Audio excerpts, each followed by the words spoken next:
السلام عليكم ورحمة الله وبركاته، كل عام وأنتم بألف ألف خير، ورمضان كريم علينا وعليكم أجمعين وعلى أمة سيدنا نبينا محمد صلى الله عليه وعلى آله وأصحابه أجمعين.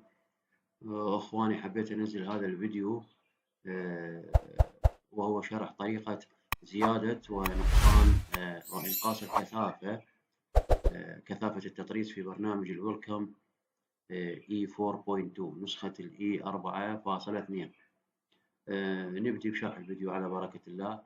أنا محضر هنا ملف صيغة DST، هو عبارة عن فانوس رمضان. هذا أخواني صيغة DST، ونفتحها بالبرنامج. الويلكم. أخواني، هذا عدد غرزاته هنا 11,693. 11,693. نسوي له تحديد الكل، يا إما بهذا الأداة بالماوس نحدده، أو نستخدم زر الكنترول أي بالكيبورد.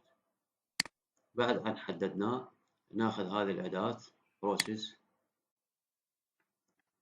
مثل ما تشوفون أخواني هذه النسبة هي 100%، وهاي عدد الغرزات اللي قلنا 11,694. هنا 93 94، فرق غرزة واحدة بالقراءة، مو فرق هذا بالنافذة. هنا فرق غرزة واحدة. نجي هنا نريد ننقص من الكثافة هذه 20% من كثافة هذا الملف، فهاي 100% نسويها 80%، بدل 100 نسويها 80%.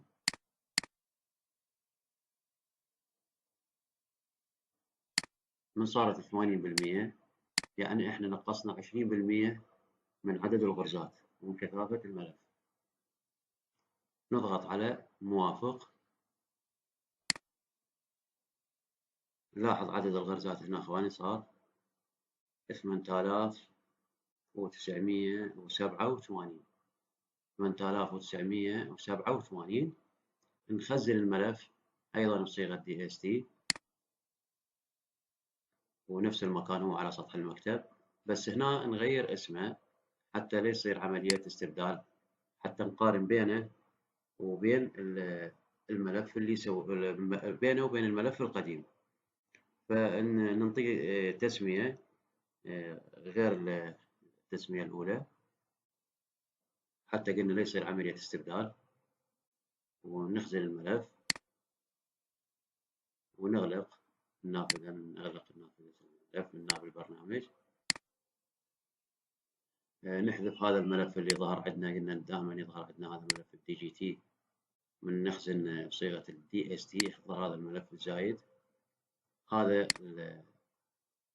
الملف القديم اللي قبل أن نخفف الكثافة عنه كان 11,693، اللي هو اسمه أي 3 مرات أي.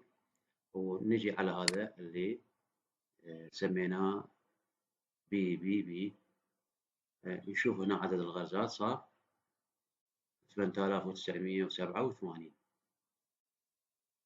يعني قللنا 20% من عدد الغرزات مال هذا الملف.